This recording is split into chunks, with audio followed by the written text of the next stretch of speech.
PR পদ্ধতিতে নির্বাচন সহ বিভিন্ন দাবি দেওয়া নিয়ে রাজপথে সরব বাংলাদেশ জামায়াত ইসলামী। এরই মধ্যে মৃতদের সঙ্গে নিয়ে একের পর এক কর্মসূচি পালন করছে দলটি। দাবি আদায় করেই রাজপথ ছাড়তে চান দলের শীর্ষ নেতারা।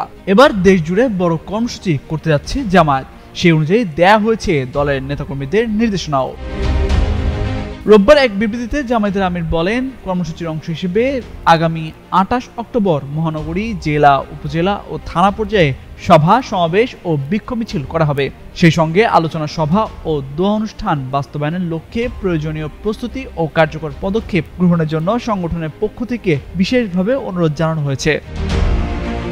তিনি বলেন, ২০০৬ সালে জাতীয় সংসদ নির্বাচন বানচাল করার উদ্দেশ্যে ৪ দলীয় জোট সরকারের মেয়াদ শেষে ২৮ অক্টোবর আওয়ামী লীগের নেতৃত্বাধীন ১৪ দলীয় জোট সারা দেশে লগি বৈঠার তাণ্ডব সৃষ্টি করে। সেদিন বাইতুল মোকাররমের উত্তর গেটে বাংলাদেশ জামায়াত ইসলামীর উদ্যোগে একটি জনসভার আয়োজন করা হয়।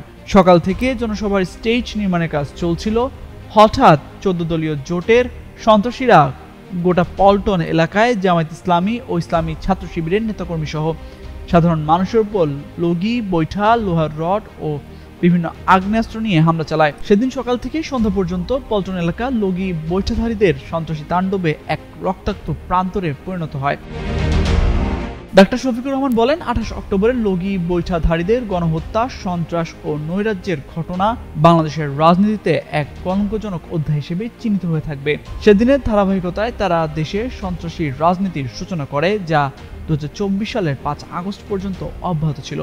২৮ অক্টোবরের নারকীয় গণহত্যার সঙ্গে জড়িত খুনিদের বিচারের জন্য সুনির্দিষ্ট মামলা দায়ের করা হয়েছিল, কিন্তু তৎকালীন সরকার সেই মামলা প্রত্যাহার করে বিচারের পথ রুদ্ধ করে খুনিদের রক্ষা করে। তবে রাজনৈতিক পট পরিবর্তনের ফলে দেশে ন্যায় বিচার প্রতিষ্ঠিত হবে এবং অবিলম্বে ২৮ অক্টোবরের গণহত্যাকারীদের বিচার নিশ্চিত করা হবে বলে আশা প্রকাশ করেন তিনি।